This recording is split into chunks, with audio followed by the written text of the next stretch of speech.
네.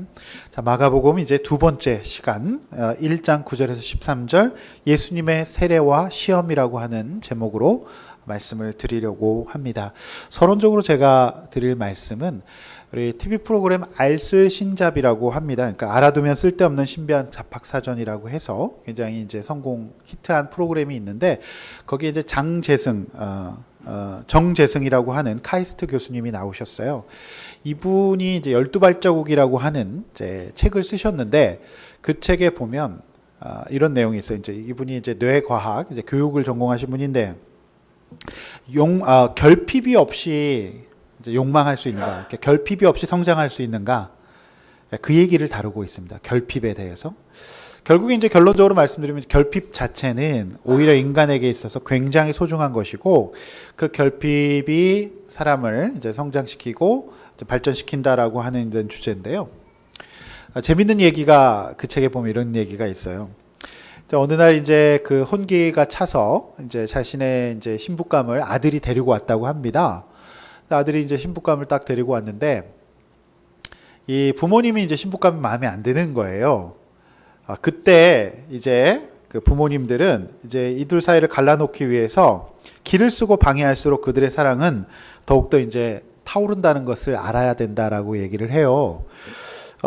그들의 사랑을 가장 이제 불붙게 하는 가장 효과적인 방법을 제시를 하고 있어요. 그것은 뭐냐면, 내 눈에 흙이 들어가기 전까지는 절대로 결혼은 안 된다. 이것은 결혼을 하라는 말과 똑같다라고 보여진다라고 얘기를 해요. 무엇이냐면은 이제 오히려 이렇게 얘기하라고 해요. 그래, 너무 좋다. 한 오랫동안, 적어도 한 5년 이상 10년 정도 한번 사귀어보고, 충분히 사귀어보고 그때 결혼해도 좋지 않으련, 이렇게 얘기를 하면 그 기간 동안에 서로의 약점을 알고 다 헤어진다라고 이렇게 얘기를 하고 있어요. 오히려 이 결핍, 그들의 사랑에게 인정과 지지라고 하는 결핍이 이게 받지 못할 때 그들의 사랑은 더 불타오른다라고 하는 겁니다. 두 분 혹시 그러셨나 봐요? 부모님이 지혜롭지 못했던 거예요. 적어도 몇 해를 사귀어보고 결혼해라 이렇게 얘기하면은 그 인정, 그 사랑의 결핍이 작용하지 않기 때문에 헤어진다라고 이렇게 얘기를 하네요. 굉장히 재밌는, 내 눈에 흙이 들어가기까지는 절대로 결혼은 안 된다. 자, 돌이켜보면은요, 이 이야기가 의미하는 것이 무엇일까? 자, 역설적으로 부모의 지지의 인정, 이것의 부재는 사랑을 더욱더 굳건하게 만든다라고 하는 겁니다. 자, 초대교회 그리스도인들이 얼마나 핍박이 심했을까요? 굉장히 핍박이 심했죠. 로마 황제를 숭배하고 우상으로 가득한 세상에서 그 당시에 최고의 마이너였던 기독교인이 된다는 것은 사회적, 경제적, 정치적 봉쇄를 의미를 해요. 너무너무 이제 힘든 그런 결핍이죠. 제가 봤을 때는 기독교의 그런 심한 결핍이 오늘날 기독교를 만들었다고 보여집니다. 그렇게 막고 핍박할수록 복음은, 하나님께 대한 사랑은 더 뜨겁게 이제 타올랐다라고 하는 것입니다. 오늘 광야로 상징되는 결핍의 장소에서 예수님은 성령의 도우심으로 너끈히 시험을 이기시고 승리하시는 모습을 보여주고 계세요. 오늘 본문 가운데 나타나는 이 두 가지 상징적인 행동, 이제 세례와 광야에서의 시험이라고 하는 이 두 가지를 우리가 함께 해석하면서 고난 가운데 있었던 초대 그리스도인들이 어떻게 은혜를 받았는지 함께 살펴보려고 합니다. 오늘 본론의 이제 첫 번째 주제로 예수님께서 세례를 받으신 이유는 무엇인가라고 하는 것입니다. 예수님께서 왜 세례를 받으셨을까? 우리 다시 한번 집중해서 9절 11절 함께 또 읽어보겠습니다. 그때에 예수께서 갈릴리 나사렛으로부터 와서 요단 강에서 요한에게 세례를 받으시고 곧 물에서 올라오실새 하늘이 갈라짐과 성령이 비둘기같이 자기에게 내려오심을 보시더니 하늘로부터 소리가 나기를 너는 내 사랑하는 아들이라 내가 너를 기뻐하노라 하시니라. 아멘. 예수님께서 왜 인간인 요한에게 세례를 받으셨을까요? 자, 또 그 세례를 집례했던 요한의 마음은 어땠을까요? 자, 이런 질문들을 우리는 하게 돼요. 이를 잘 이해하기 위해서는 다른 복음서의 증거들을 함께 보면 훨씬 더 도움이 되는데요. 세례를 베풀었던 이 집례했던 요한의 입장에 서보시면 마음이 어땠을까요? 굉장히 부담스럽지 않았을까요? 이제 마태복음 3장 14절에는 이런 기록이 나와 있어요. 요한이 말려 이르되 내가 당신에게서 세례를 받아야 할 터인데 어떻게 당신이 내게로 오시나이까 라면서 겸손히 사양해요. 그렇지 않았겠습니까? 그러니까 세례 요한은 예수님이 누군지 알았어요. 근데 그 예수님이 인간인 죄인인 자기에게 와서 세례를 받았다고 하니까 세례 요한은 자기 주제를 파악하고 있었기 때문에 아닙니다라고 사양을 했어요. 굉장히 부담스러웠을 것 같습니다. 또 3장 15절에 결국에 이렇게 사양을 했음에도 불구하고 예수님께서 이렇게 말씀하세요. 예수께서 대답하여 이르시되 이제 허락하라. 우리가 이와 같이 하여 모든 의를 이루는 것이 합당하니라 하시니 요한이 허락하는지라. 그러니까 설득을 그렇게 하시는 거예요. 이게 네가 그렇게 훌륭해서가 아니라 이게 하나님의 의를 이루는 길이다. 그러니 네가 허락하라라고 이제 세례 요한을 예수님 설득하셔서 세례 요한은 이제 사양하지 않고 그것을 이제 하게 됩니다. 이 본문을 잘 보면 일반인의 세례와 예수님의 세례에서 발견되는 결정적인 차이점이 발견이 돼요. 무슨 차이점이 있죠? 자, 전날 세례 요한이 지난주에서 베풀었던 세례에는 죄 사함이, 그러니까 회개가 들어있어요. 그런데 오늘 예수님의 세례에는 회개가 있습니까? 없습니까? 없지요. 왜냐하면 예수님은 죄가 없으신 분이시기 때문에 회개가 필요하지 않았습니다. 그래서 예수님은 이제 죄 사함을 받고 이제 회개하는 그런 절차가 없는 것이죠. 그렇다고 한다면 죄 없으신 예수님께서 왜 세례를 받으시고자 했을까요? 사실 이것은 이런 깊은 뜻이 있어요.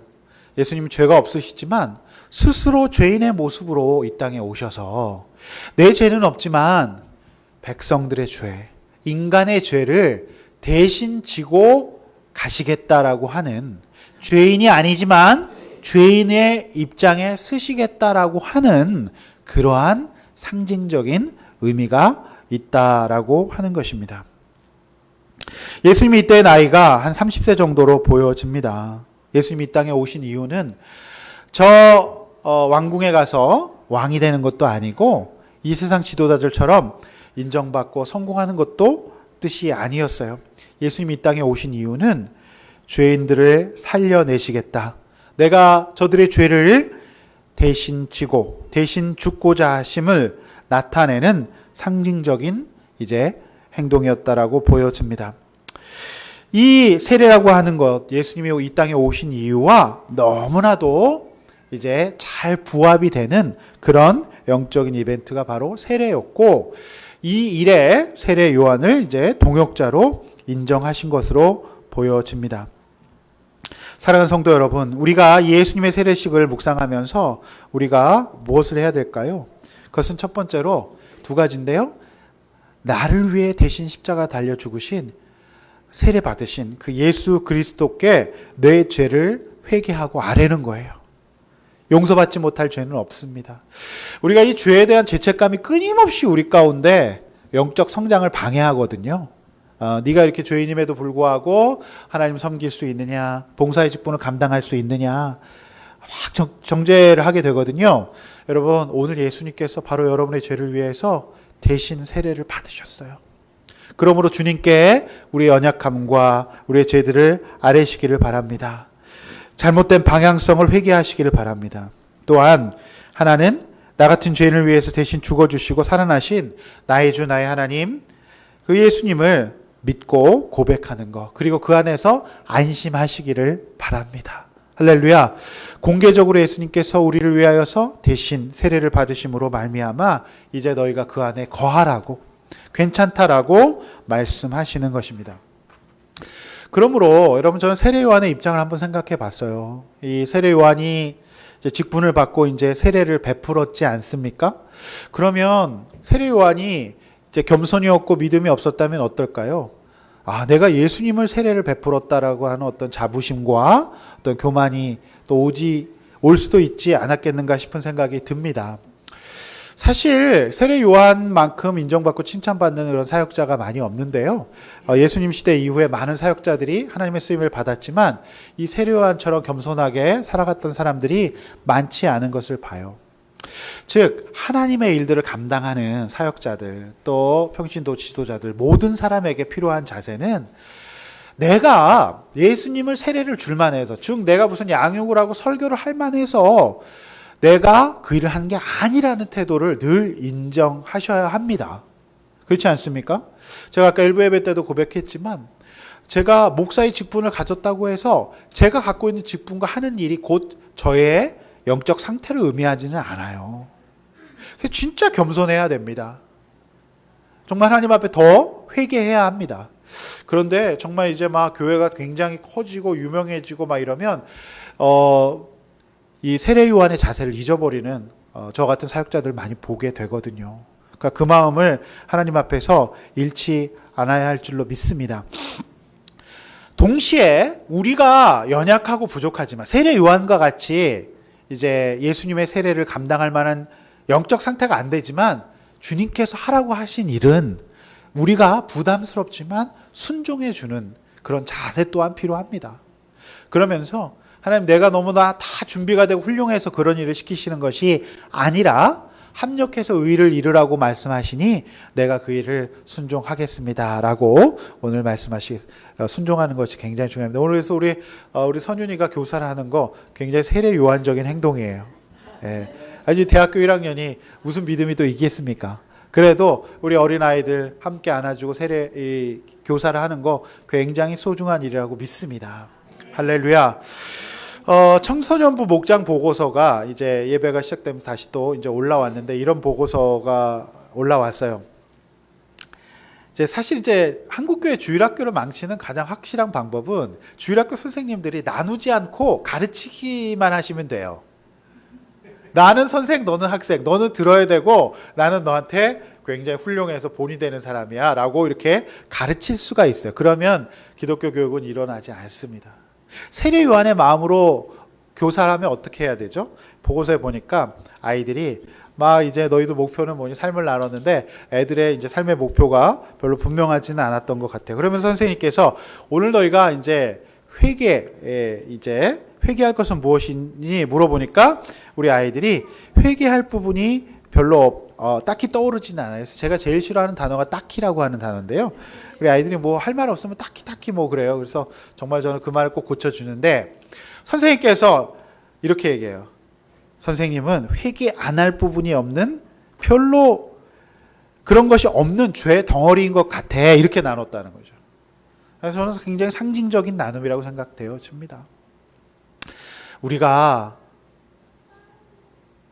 믿음이 좋고 굉장히 훌륭해서 교사를 세워주신 것이 아니죠. 세례 요한은 그 자세로 했던 거예요. 그래서 우리가 하나님 앞에서 내가 회개 안 할 부분이 별로 없는 선생님이 죄의 덩어리다 라고 얘기하는 거 굉장히 상징적인 나눔이라고 생각이 되어집니다. 왜냐하면 지난주 설교에서 말씀드린 것처럼 회개로 시작되는 것이 이제 하나님 나라이기 때문에 그래요. 우리 또 이제 여자 목장에서 보고서가 올라왔는데 제가 정말 너무 반가워서 또 읽어드립니다. 다 인용해드리고 싶어요. 전부 다.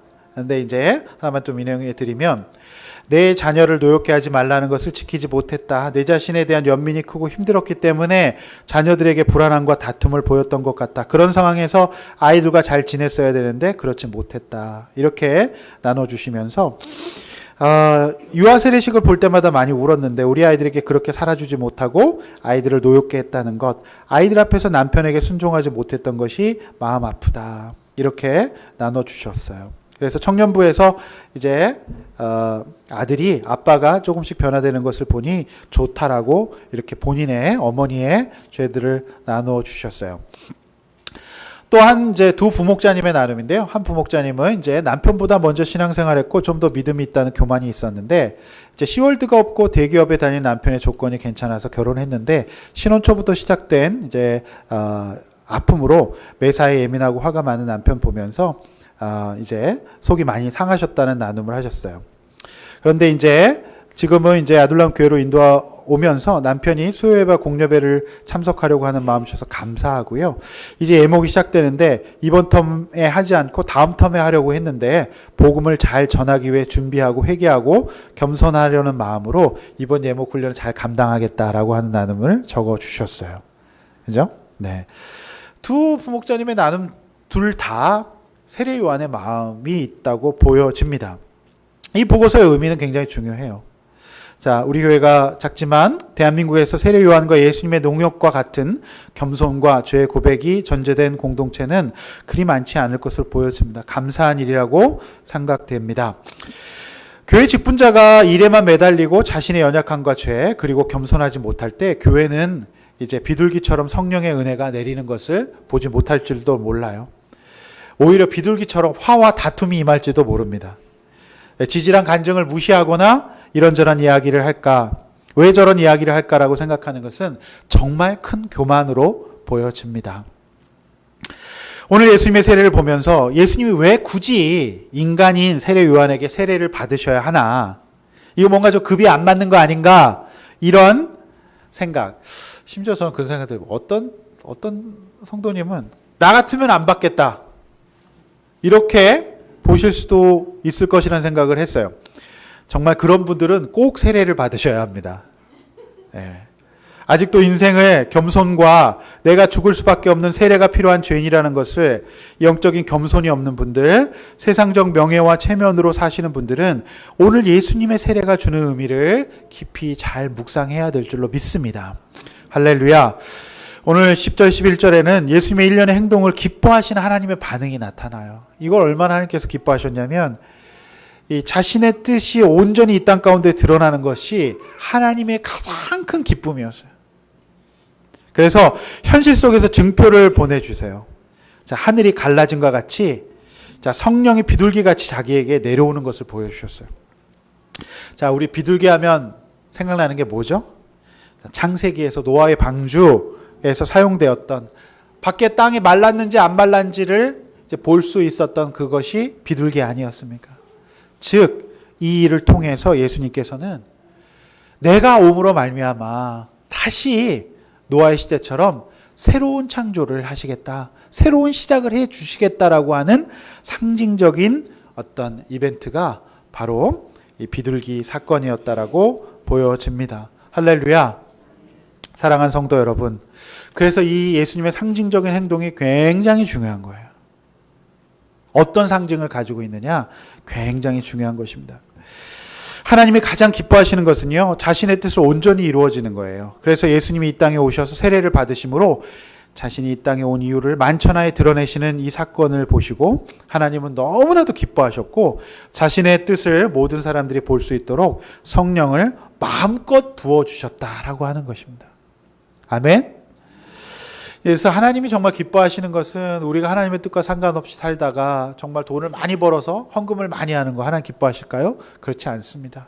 주님이 정말 뛸 듯이 기뻐하는 거, 하늘에서 소리가 나고 정말 비둘기가 찬란하게 이렇게 막 오는 그런 충만의 사건은 우리가 하나님의 뜻에 합당하게 살아가는 거예요.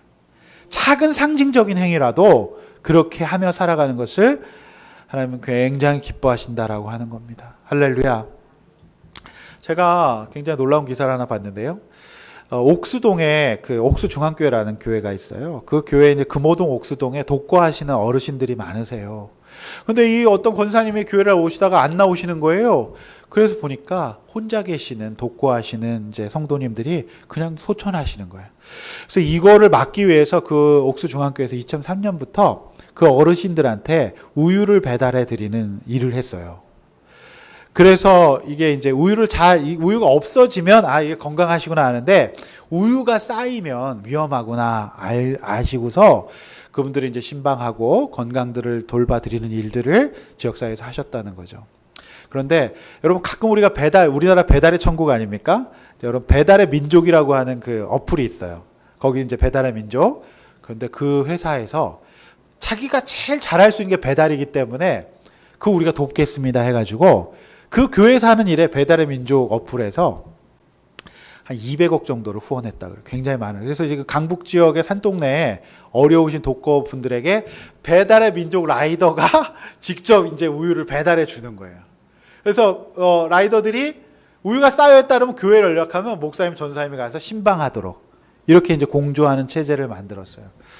사실 그 이제 김봉진이라고 하는 분이 있는데 그분이 뭐 다 훌륭한 분은 아니겠죠. 그런데 제가 볼 때는 그 배달을 제일 잘할 수 있는데 그걸로 돈 벌어서 상징적으로 그렇게 쓴다는 것 자체가 저는 귀한 것 같아요. 그 쉽지 않지 않습니까? 너무 감사한 일인 것 같아요.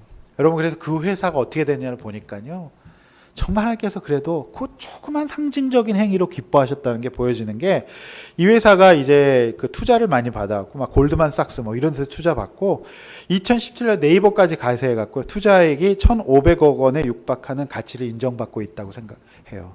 굉장히 이제 작은 사업이었지만 이제 큰 회사가 되었죠. 그야말로 비둘기 같은 은혜가 임했다라고 생각되어집니다.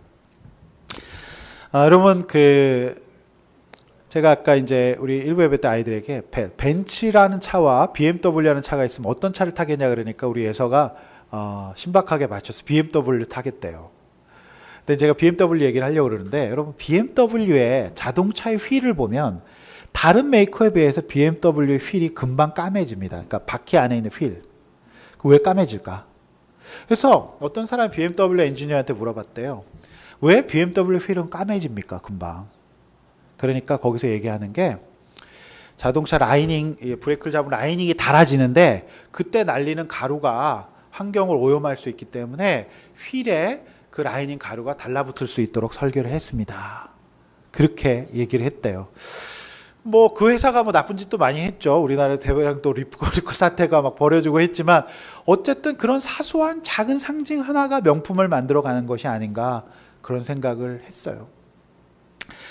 여러분, 오늘 예수님이 이제 이렇게 세례를 받으시는 거 보면서 그 행동 자체가 많은 사람들이, 유대인의 백성들이 나와 세례를 받았기 때문에 그 행위 자체가 사람들에게 보여주시고자 하는 거예요. 내가 너희들의 죄를 대신 지고 가마. 그리고 비둘기가 성령이 이렇게 성령의 비둘기처럼 임하고 큰 소리가 나는 걸 봤을 때, 그래, 이제 새로운 시대가 예수님을 통해서 오는 거고, 예수님이 그런 행동을 하나님이 굉장히 기뻐하셨구나라고 보여주시는 거예요. 할렐루야. 저는 오늘 우리 교회에 이제 어르신 분들이 이제 5분들이나 계세요. 너무 감사한데요. 솔직히 사실 저희 장인 장모님은 어린 사위와 딸이 보면 약간 세례 요한처럼 무시가 되는 부분도 있지 않겠습니까? 그렇잖아요. 네. 근데 사실 나이를 잡수신다는 것은 굉장한 지혜와 분별력과 이것을 의미해요. 그런데 저는 그저 믿음으로 오셨다고 저는 보였습니다. 이게 사실은 이제 젊은 목사에게 말씀을 듣고 이렇게 한다는 건 쉬운 일이 아니죠. 근데 믿음이라고 하는 거는 그런 거예요. 제가 그 생각이 조금 나더라고요. 여러분, 그러므로 양육을 받을 때나 목장을 나갈 때, 또 교회를 나올 때 나를 지도해주는, 나를 인도해주는 이제 직분자들을 볼 때 그분을 사용하시는 하나님의 뜻을 잘 생각해야 돼요. 그런데 이러한 감각이 없으면 그것을 잘 감당할 수가 없습니다. 제가 이제 교회에서 굉장히 이분이 범상치 않은 포스를 보이고 계시더라고요. 나중에 보니까 이분이 장군 출신이세요. 근데 이제 평생 동안 사실 군인 생활 장군으로 살아오신 분이신데 양육을 받으시는데 사실은 나중에 알았어요. 그런데 제가 어찌나 이렇게 열심히 제가 인도를 했든지, 근데 이분이 그래도 잘 따라오셨던 그런 기억이 나요. 여러분, 그분이 어떤 마음으로 양육을 받으셨을까요? 저는 이제 세례 요한에게 세례를 받으셨던 예수님의 마음으로 이제 하나님이 사용하신다라고 하는 생각을 가지고 받지 않으셨을까라는 생각이 되어집니다. 2019년 복 있는 사람들, 우리 교회 표입니다. 자, 수요예배 때 시편 기자의 집요하고도 반복적인 은혜에 대한 강구, 또 골똘한 묵상, 입술의 되새김을 말씀드렸어요. 왜 그래야 될까요? 자, 그래야만 비둘기 같은 성령의 세례, 하늘로부터 나는 내 사랑하는 아들이라는 최대 축복을 받을 수 있기 때문에 그래요. 여러분, 저 역시 마찬가지예요. 설교가 그냥 나오는 것이 아닙니다. 구하고 또 구하고 보고 또 봐야 됩니다. 비로소 그때 은혜가 임하는데요. 오늘 10절 11절에 기록되어 있는 말씀은 아마도 우리 인생에 흔히 경험할 수 없는 최대의 이벤트가 될 것입니다. 궁극적으로는 우리가 예수 믿고 내 죄를 고백하고 구원받아 천국에 갈 때 이런 이벤트가 벌어질 줄로 믿습니다. 여러분 하나님께 이런 칭찬, 이런 정말로 축복받을 수 있는 성도님들 되시기를 축원합니다. 할렐루야. 이제 오늘까지 이제 우리 최종 성도님께서 세례 교육을 마치셨어요. 이제 2주 후에 우리 세례식이 있습니다. 그리고 세례 간증도 준비하실 거예요. 성령의 은혜가 충만한 잔치가 될 줄로 믿습니다. 아멘. 제가 오늘도 여러 번 최종수 집사님에게 죄 고백을 확인하고 또 확인했습니다. 그래서 오늘 이렇게 세례 받으심이 그런 하나님께서 기뻐하시는 인생의 변화로 저 과정 가운데 변화가 일어나기를 주님의 이름으로 축원합니다. 할렐루야.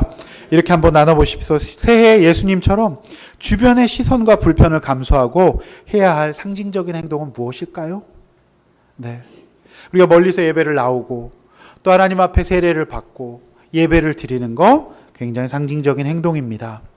자, 하나님이 나를 기뻐하시지 못하게 만드는 회개해야 될 교만과 죄는 무엇인가요? 한번 우리 목장에서 나눠보시기를 축원합니다. 우리 큰 두 번째 주제로 예수님께서 시험을 받으신 뜻은 무엇인가? 한번 읽어볼까요? 시작. 네, 세례의 뜻을 보았고요. 예수님께서 이제 시험을 받으신 뜻을 묵상해 보려고 합니다.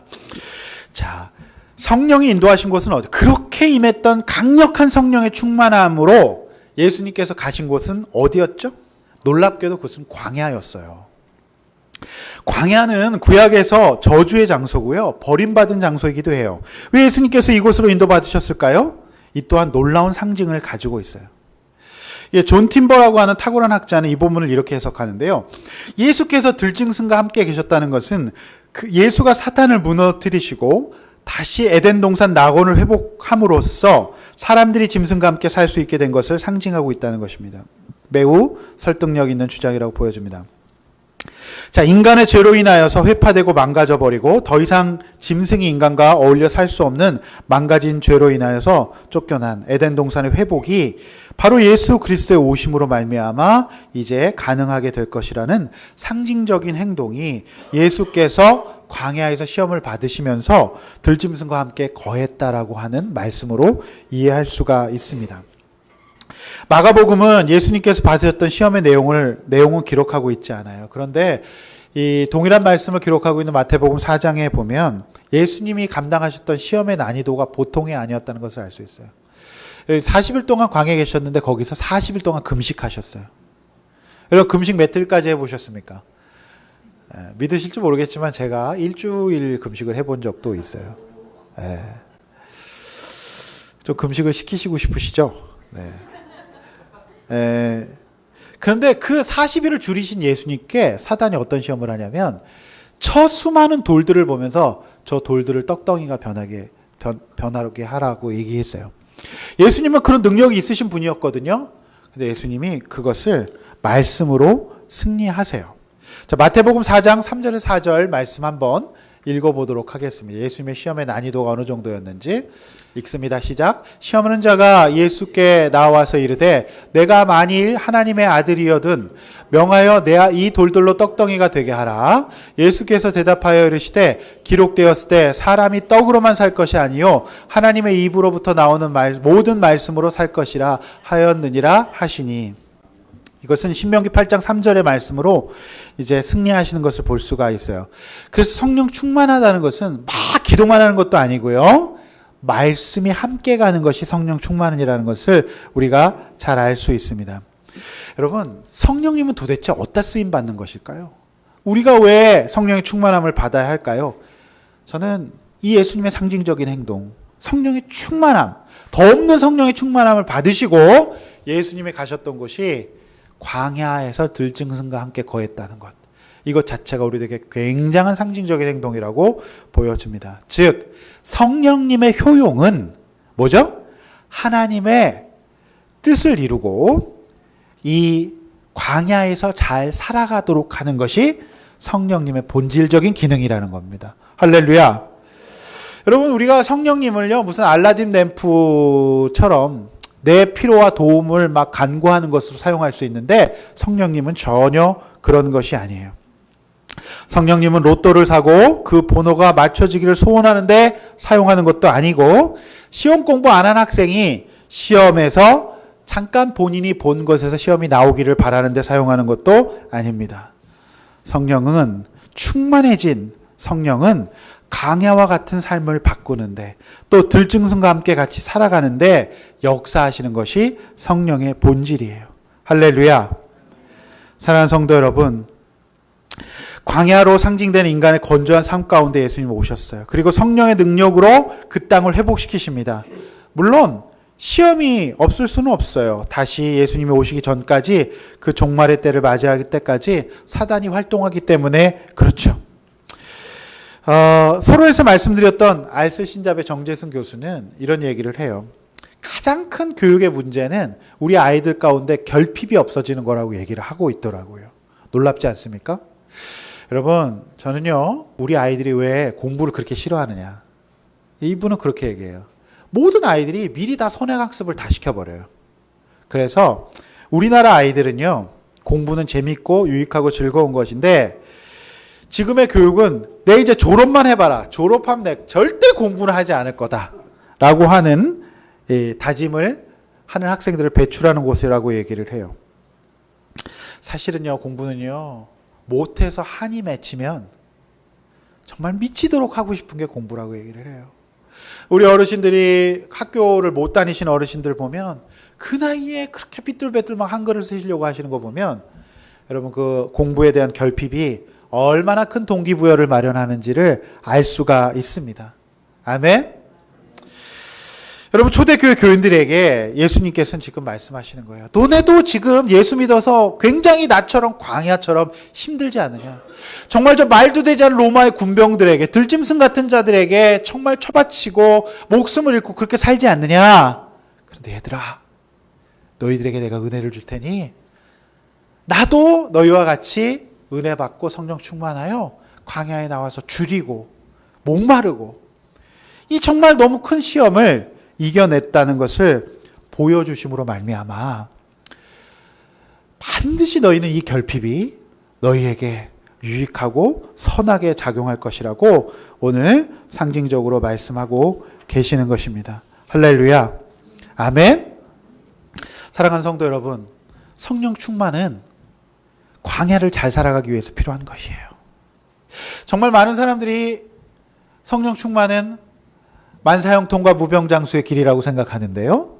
여러분 그렇게 받아들이시면 초대교회 이 로마에 살았던 그리스도인들은 해석할 방법이 없었어요. 진짜 성령 충만은 그런 거예요. 우리 인생의 결핍은 성령 충만으로 극복해 나갈 수 있을 줄로 믿습니다. 할렐루야. 제가 계속해서 지금 마시멜로 얘기를 이제 수요 예배서부터 하고 있는데요.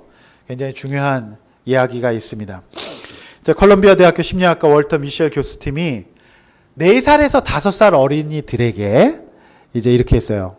마시멜로 하나를 놔두고 아무도 없는 방에 이제 놔두고 나갑니다. 그러면서 이렇게 얘기해요. 먹을 수 있다. 근데 너가 이거를 15분 동안 참으면 내가 마시멜로 하나 더 줄게. 그렇게 하고 연구자가 나가서 이제 관찰 TV로 봅니다. 그러면 두 분야의 무리가 생기죠. 4살, 5살. 우리 이제 규원이 같은 애들이 그거를 참는 애들이 있고 먹는 애들이 있겠죠.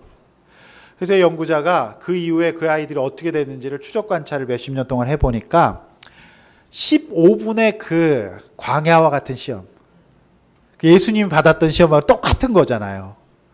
여러분 그 시험을 이긴 애들과 그 시험을 이기지 못한 애들을 비교를 해봤더니 글쎄 그 시험을 이긴 애들 15분을 참아냈던 애들이요. 어떻게 됐냐면 미국 대학 입학시험 SAT라 그러죠.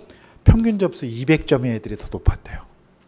그리고 이 아이들이 받는 연봉도 1만 5천 달러 정도 더 많았고요. 각종 중독에 걸릴 위험도 이 아이들이 10분의 1에 지나지 않았다라고 보여줍니다. 그래서 우리가 시험을 통과하고 충동을 억제하는 능력이 얼마나 중요한지를 단적으로 보여주는 거예요. 할렐루야. 여러분 우리가 사실은 광야와 같은 생활, 내 주변에 사실 산짐승 같은 자가 있다는 것 자체가 굉장히 힘들죠. 여러분 가끔 이제 우리가 부부 생활 하다 보면 상대가 굉장히, 그래서 우리가 아유 이 짐승 이렇게 얘기할 때도 있지 않습니까? 굉장히 이제 배우자나 아이들이 좀 그렇게 보일 때가 있어요. 정말 금수같이 보일 때가 있죠. 예. 그래서 정말 그렇게 밥 먹는 걸 중요하게 생각하고 그러는 이제 때가 있어요. 근데 진짜 은혜는 그들과 살아나는 게 성령 충만함이라고 얘기를 해요. 너무너무 소중하지 않습니까? 여러분, 많은 사람들이 그게 사실 두려워요. 그렇지만 저는 그런 것이 없는 인생은 없고요. 오히려 역사를 발전시키고 인류를 앞서갔던 모든 그런 리더들이나 많은 성취 가운데는 이러한 정말 처절한 광야의 생활이 꼭 필요했기 때문에 대부분 주셨다는 것을 알 수가 있어요. 어제 이제 저희가 수련회 마치고 말모이라고 하는 영화를 봤어요. 여러분, 저는 그 영화 보면서 진짜 우리 아이들이 은혜 받더라고요. 한 명도 안 졸았어요. 말모이. 그 영화는 일제강점기에 조선어학회에서 한글 사전을 만드는 영화예요. 근데 여러분, 일제가 우리나라 와서 말을 못 쓰게 만들고 이름을 바꾸고 우리나라 언어를 정신을 담는 거기 때문에 그걸 못하게 해요. 그런데 그 일을 목숨을 걸고 해냅니다. 좀 우리나라는 정말 너무너무 괴롭힘을 많이 당했지만 그러면 그럴수록 우리나라는 더 이제 나라를 사랑하고 민족을 사랑해서 정말 잡초처럼 살아남은 나라가 바로 우리나라예요. 그 역사가 얼마 되지 않습니다. 예. 5, 60년밖에 안 됐어요. 놀랍지 않습니까? 그래서 우리나라가 지금 이렇게 강한 경제 대국이 되지 않았나 싶은 생각이 들어집니다. 여러분, 우리가 인식이 변환이 돼요. 오늘 예수님께서 이 성령 충만함 받으시고 광야에서 40일 동안 시험 받으셨다는 것을 통해서 우리에게 보여주시는 것은 우리가 얼마나 뼛속 깊이 기복적인 생각이 있냐면 정말 만사형통하고 무병장수하고 아무런 문제가 없기를 소원하고 그걸 하나님께서 들어주시기를 원하는 마음이 있어요. 그거 깨야 됩니다. 그거 깨야 돼요. 여러분, 정말 가만히 생각해 봤어요. 그런데 이 세상 모든 일에는 이러한 우리가 한글을 쓰는 데 있어서도 처절한 45년간의 시험이 있었어요. 그 시험을 통해서 우수하고 아름다운 언어 한글이 살아남아 있는 줄로 믿습니다. 아멘. 여러분, 믿으실지 모르겠지만 이제 제가 한때 드라마, 청소년 드라마, 사춘기 이런 게 막 나와서 굉장히 좋은 드라마가 이제 교육방송에서 많이 나왔어요. 그래서 제가 거기에 꽂혀가지고 제가 100번을 설교 애들한테 하는 것보다 드라마 한 편 잘 만들면 진짜 애들한테 좋은 메시지를 줄 수 있겠다 싶어서 제가 여러분 한국방송작가교육원 수료를 한 사람입니다. 여의도에 있는 방송작가교육원에 가서 제가 다 그 공부를 마쳤어요. 예? 그래서 이제 제가 이제 EBS 시험도 보고 몇백 명한테 다 통과해서 4차 시험까지 가서 마지막 10명에서 이제 4명 뽑는데 거기서 떨어졌거든요. 만약에 제가 거기서 됐으면 제가 그때 이제 EBS 양재동 본사에 가고 막 이제 면접도 보고 다면 면접을 봤었는데 그러니까 우리 승준이는 좌절하지 마세요. 나도 떨어졌기 때문에 이렇게 오늘 너희가 내 설교를 들을 수 있는 거예요. 제가 만약에 그때 이제 그 전속 공채 작가로 들어갔다면 지금 여기 있지 않겠죠. 예. 근데 이제 저는 나름대로 사명을 가지고 있는데 제가요, 이 드라마 작가 교육을 다니면서 배운 게 뭐냐면 강사들이 계속 얘기하는 게 저는 이제 워낙에 이제 그냥 아름답고 이게 그런 소중한 이야기를 닮았잖아요. 그래서 선생님이 평가를 이제 해줘야 하면서 얘기하는 게 지금 학생의 작품 가운데는 정말 꽝입니다. 이렇게 얘기하면서 갈등이 이 정도 갈등 갖고는 안 된대. 그래서 진짜 성공한 드라마, 아름다운 드라마는 갈등에 갈등을 또 꼬고 또 꼬고 또 꼬아서 더 이상 꼬을 수 없을 정도로 꼬아야 사람들이 주목하는 드라마가 된대요. 예. 근데 사람들은요, 그 갈등을 극복하고 그 갈등, 어제 말모이도 마찬가지예요. 그 아버지가 유해진이라는 배우가 결국에 한글 사전을 지키려다가 목숨을 잃어요. 근데 제가 볼 때 그 영화 반드시 히트할 겁니다. 굉장히 성공할 것을 보여줘요. 여러분, 정치, 경제, 사회, 문화 다 마찬가지예요. 우리나라의 정치 어떻습니까? 정말 많은 사람들이 희생했어요. 그래서 오늘날 이렇게 우리가 이렇게 또 살 수가 있고, 경제 어떻습니까? IMF라고는 혹독한 시절을 겪어서 우리나라 경제가 훨씬 더 탄탄해질 수 있었어요. 여러분, 운동 어떻습니까? 우리 건강. 여러분, 운동은 우리의 근육을 혹사시키는 거예요. 끊임없이 단련시키는 거예요. 그래야 건강해질 수 있지 않습니까? 문화 어떻습니까? 정말 작가들이 자신을 그리기 위해서 정말 자기 몸을 해치기까지 그리지 않았습니까? 모든 정치, 경제, 사회, 문화 공부 어떻습니까? 정말 치열하고 살벌하게 공부하지 않으면 우리가 누구를 가르칠 수가 없잖아요. 우리가 그거를 자꾸 잊어버려요. 그걸 가능하게 하는 거, 그 광야를 살아가게 하는 거. 우리의 인격 어떻게 단련돼요? 내 옆에 들짐승이 나를 단련시킵니다. 할렐루야. 그 들짐승이 없으면 나는 절대로 단련되지 않아요. 이게 너무나도 맞는 진리인데, 그러니 예수님께서 성령 충만하신 다음에 어디로 가셨어요? 그래서 광야로 가신 거예요. 근데 우리 가운데 있는 이 뿌리에 박힌 기복은요, 우리 인생에 그런 광야가 있으면 슬퍼해요. 하나님 떠나버려요. 원망해요. 저주해요. 이거 말이 되냐는 거죠. 여러분, 요즘에 결혼만 해요. 그래서 아이를 기르는 건 되게 힘든 일이니까, 네? 아이를 위해서 희생하기 싫어서 결혼만 하고 아이를 안 낳는 분들이 계신데요. 물론 아이를 기르는 거는 우리 양집사님 가정들 보면 진짜 힘들어요. 지금 이제 저렇게 또 규원이가 이렇게 막 손가락질하고 가르치고 있어요. 정말 모든 희생을 다 해야 돼요, 여러분. 그런데 제가 정말 드릴 수 있는 말씀은, 아이를 양육하면서 겪게 되는 좌절과 슬픔과 아픔, 그것을 통해서 비로소 부모의 마음을 이해하게 됩니다. 비로소 그걸 통해서 사람은 성장해요. 그리고 여러분, 감사한 거는 우리 아이를 힘들지만 광야와 같지만 길러내면서 그 아이가 주는 비둘기 같은 기쁨을 경험할 수 있어요. 그냥 보기만 해도 하늘에 너는 내 사랑하는 아들이라, 그 어떤 그 예수님이 받으셨던 그 기쁨을 우리는 용감하게 결혼을 해서 아이를 임신해서 기르는 것입니다. 여러분, 그렇지 않습니까? 그렇지 않나요? 근데 우리는 이게 너무 싫은 거예요. 그래서 올 한 해 우리 가운데 저는 복 있는 사람들의 본질은 아무런 문제가 없고 아무런 사건도 없고 그냥 우리가 빵빵 잘 나갈 것이다. 그거는 이단이에요.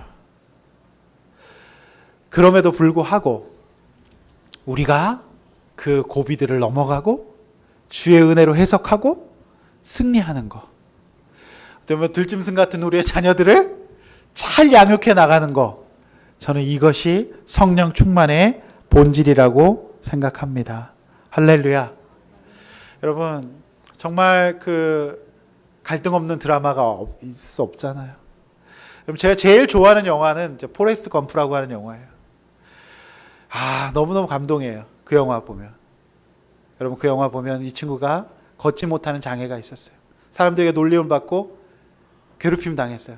그러나 그렇게 뛰게 되어서 하루 종일 뛰다가 그를 추종하는 사람들이 생기고, 동료의 약속을 지키기 위해서 새우잡이 배를 사서 아무도 못 잡는다고 했지만 태풍이 치는데도 새우를 잡으러 나갔다가 항구에 정박해 있던 배들이, 태풍 온다고 안 나갔던 배들은 다 깨지고 없는데 태풍의 한가운데서 그 배는 살아남아서 오로지 새우잡이 배가 포레스트 검프의 배만 남아서 검프 새우 회사가 대박을 터뜨리게 됩니다.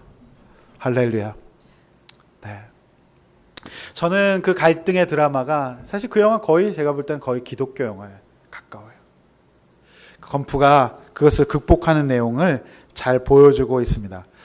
사랑하는 성도 여러분, 올 한 해 동안, 지난 한 해 동안 우리 교회 가운데도 여러 가지 일들이 있어서 저는 이것을 바라보면서 굉장히 기대와 희망이 차올랐어요. 만약에 우리 교회가 여러모로 풍성하고 좋았다면 어땠을까요? 네, 더 많이 기도하지 않고 제가 장모님 모시고 오살리 기도원에 들어가는 일은 없었을 것으로 보여집니다. 할렐루야. 그래서 저는 우리 작은 교회들이 어려움이 있어요. 그러나 대한민국은 대형 교회뿐만 아니라 이런 작은 교회들이 지역사회에 잘 버티고 나름대로 상징적인 역할을 잘 감당할 때 하나님께서 기뻐하시는 충만함이 임할 줄로 믿습니다. 그래서 저희 교회의 상징은 뭐예요? 정말 가정을 살리고 다음 세대를 살리고 말씀 묵상을 하는 교회예요. 그래서 제가 힘든 가정들을 살리는 것을 전공하고 논문을 썼어요. 그래서 그 부분에 대한 이제 단행본과 프로그램들을 올해 꼭 마련하기를 원하고요. 그 다음에 이제 제가 다음 세대를 위해서 또 자료를 내고, 그 다음에 이제 우리가 좋은 이런 강해서들도 내는 그런 비전이 있습니다. 저는 우리가 무작정 교회를 부흥하는 것이 아니라 하나님이 기뻐하시는 상징적인 사역들을 감당하는 것이 하나님께서 기뻐하시고 기름 부어주신 역사라고 믿습니다. 그래서 새해에 제가 그런 일들을 꼭 감당하려고 합니다. 사랑하는 성도 여러분, 우리가 그 고난, 사실 아파트를 보면요, 아파트가 사실 1층이 제일 고난이잖아요. 보통 1층에 보면 1층 이제 엘리베이터식 아파트를 보면 1층 엘리베이터가 있는데 양쪽이 101호, 102호가 있어서 사실 거기가 이제 시끄럽잖아요. 그래서 뭐 사생활도 좀 보장이 안 되고 그런 면이 있어요.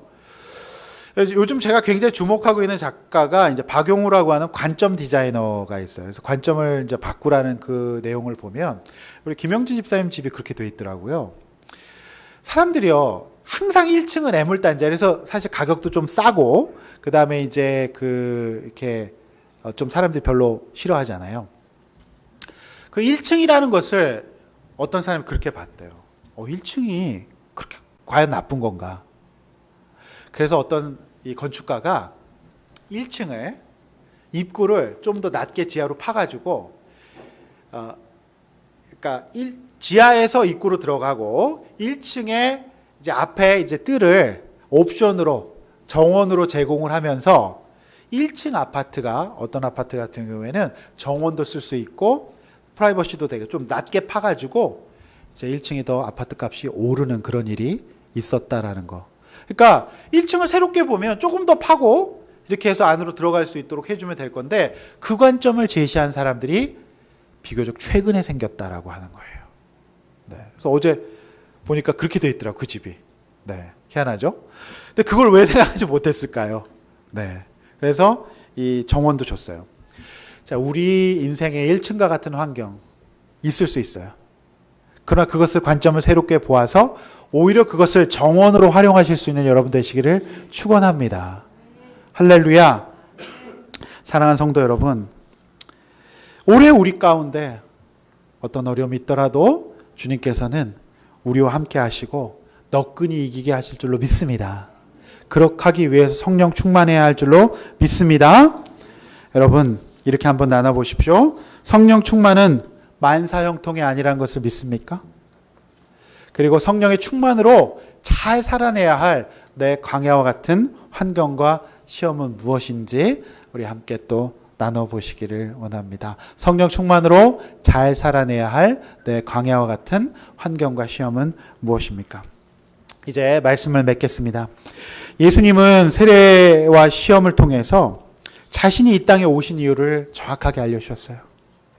나는 죄가 없지만 너희의 죄를 위해서 대신 죽고 살겠다. 그래서 예수님은 세례를 받으신 거고요.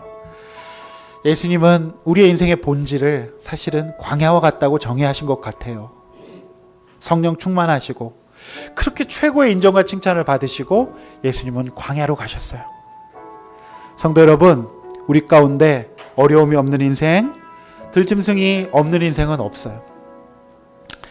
저는 이 에덴 동산이 회복이라고 보여집니다. 인간이 처음에 짐승들과 함께 거하면서도요, 정말 사자에게 손을 넣어도 물리지 않았고 뱀들이 물지 않는 그런 동산이었어요. 그런데 인간이 죄로 인하여서 타락한 이후에 사나워졌죠. 그래서 오늘 이제 예수님께서 그 짐승들과 함께 거하셨다는 것은 예수 그리스도로 말미암아 우리의 인생의 에덴 동산으로 회복될 것을 말씀하시는 건 줄로 믿습니다. 사랑하는 성도 여러분, 우리도 이처럼 영적인 상징적인 행동을 통해 우리가 우리 인생의 목적과 방향이 틀어지지 않길 원합니다. 하나님이 기뻐하시는 삶, 충만한 삶을 살 수 있길 원합니다. 그 충만한 뒤에 우리가 잘 통과하고 받아내야 될 수많은 시험들을 성령과 천사의 도움으로 잘 감당해냄으로써 우리도 살고 남도 살려내는 멋진 내공 있는 그리스도인 되기를 주님의 이름으로 축원합니다.